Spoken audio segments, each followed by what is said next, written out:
Mesdames et messieurs, vaillantes et braves femmes du monde rural, le monde entier célèbre ce 15 octobre la Journée internationale de la femme rurale.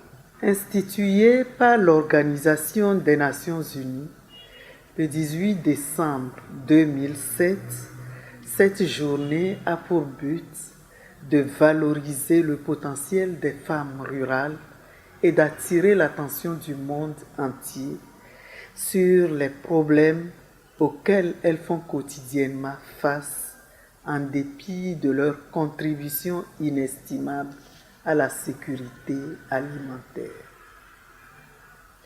En effet, les femmes rurales représentent plus du quart de la population totale du monde et sont très actives à tous les niveaux de la chaîne de production agricole. Dans la plupart des pays d'Afrique subsaharienne, les femmes représentent près de 70 à 80% de la main-d'œuvre agricole et assurent plus de 80% de la production alimentaire. Au Togo, les femmes sont également au cœur du développement agricole. Elles constituent la majorité de la main-d'œuvre, plus de 50%. Malgré cette forte participation à la vie économique, les femmes rurales sont celles qui ont les plus faibles revenus. Elles ont un accès limité aux intrants souvent subventionnés tels que les semences améliorées, les engrais et les pesticides. Analphabètes dans leur grande majorité, elles éprouvent d'énormes difficultés à suivre et à comprendre les messages vulgarisés sur les nouvelles techniques et technologies agricoles qui sont susceptibles de leur permettre d'optimiser leur productivité. Par ailleurs, elles restent largement en marge des réflexions sur la vie politique de leur milieu, ce qui ne leur permet pas d'exprimer et de faire prendre en compte leurs aspirations, intérêts et besoins stratégiques. Mesdames et messieurs, c'est pourquoi, depuis 2 ans, le gouvernement focalise les réflexions sur la participation de la femme à la gouvernance publique au cours des journées dédiées à la femme. Dans cette dynamique, la Journée internationale de la femme rurale de cette année est placée sous le thème national « L'autonomisation de la femme rurale face aux enjeux politiques ».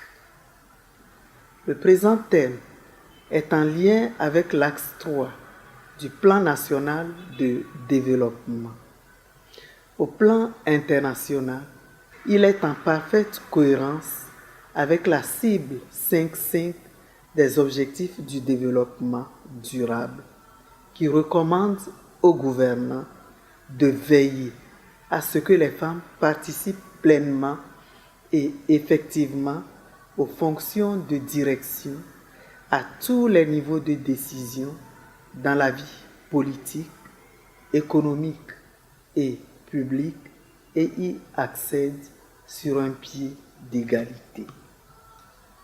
Le choix de ce thème nous permet, en ce moment où le processus des élections législatives et locales est enclenché, de maintenir en éveil les réflexions sur la problématique de la participation des femmes à la vie politique et d'intensifier nos actions de renforcement des capacités des femmes rurales en leadership politique en vue de traduire dans les faits la déclaration du chef de l'État, Son Excellence M. Faure Essozimna Gnassingbé, d'instaurer la parité au poste électif.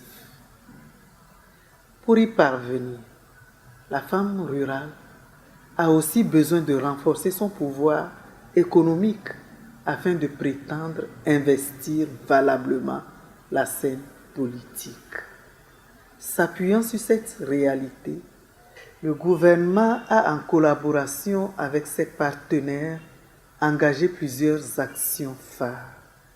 Il s'agit, entre autres, de l'accès au microcrédit des femmes rurales, notamment par le biais du Fonds national de la finance inclusive, FNFI, des sessions de renforcement des capacités des femmes rurales sur la création et la gestion des micro-entreprises, des transferts monétaires dans les zones les plus pauvres du pays, de la mise en œuvre de plusieurs projets d'appui en équipement, en intrants, en conseil technique et accompagnement et des projets de zones d'aménagement agricole planifiés facilitant l'accès des femmes à la terre, du projet de développement des agropoles, véritables complexes dotés d'infrastructures socio-économiques et destinés à moderniser l'activité agricole pour améliorer les conditions de travail dans les zones rurales et dont une large part est consacrée à l'autonomisation des femmes en milieu rural.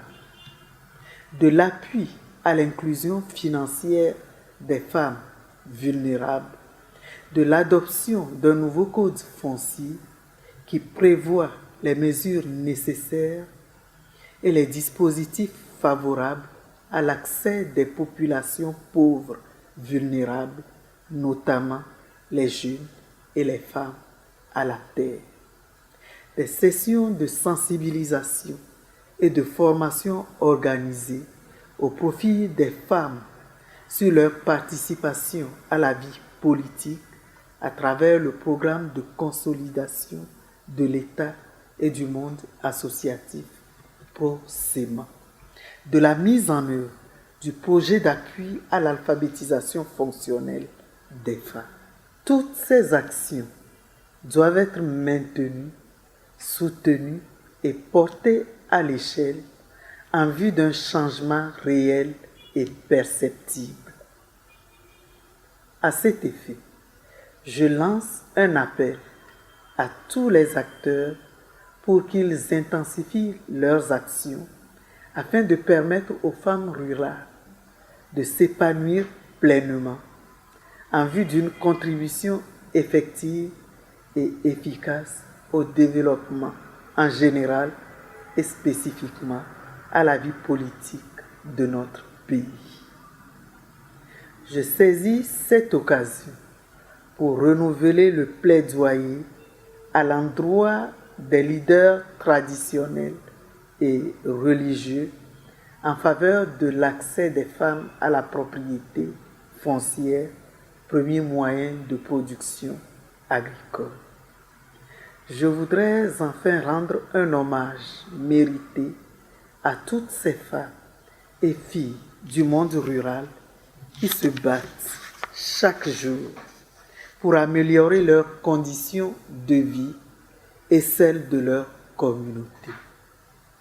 Je leur demande d'oser, d'être solidaires, de suivre les cours d'alphabétisation, de cultiver l'excellence et le leadership en militant dans la vie associative et politique.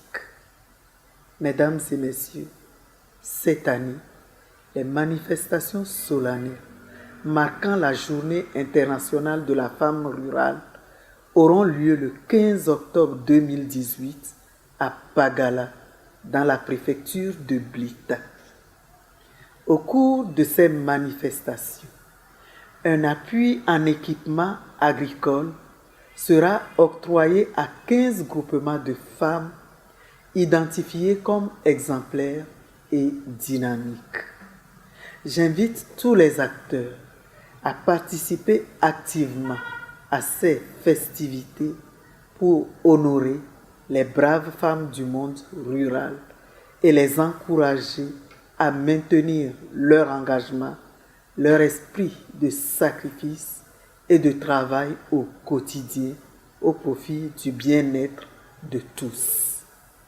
Bonne fête à toutes les femmes rurales. Vive les femmes rurales du Togo et d'Afrique. Je vous remercie.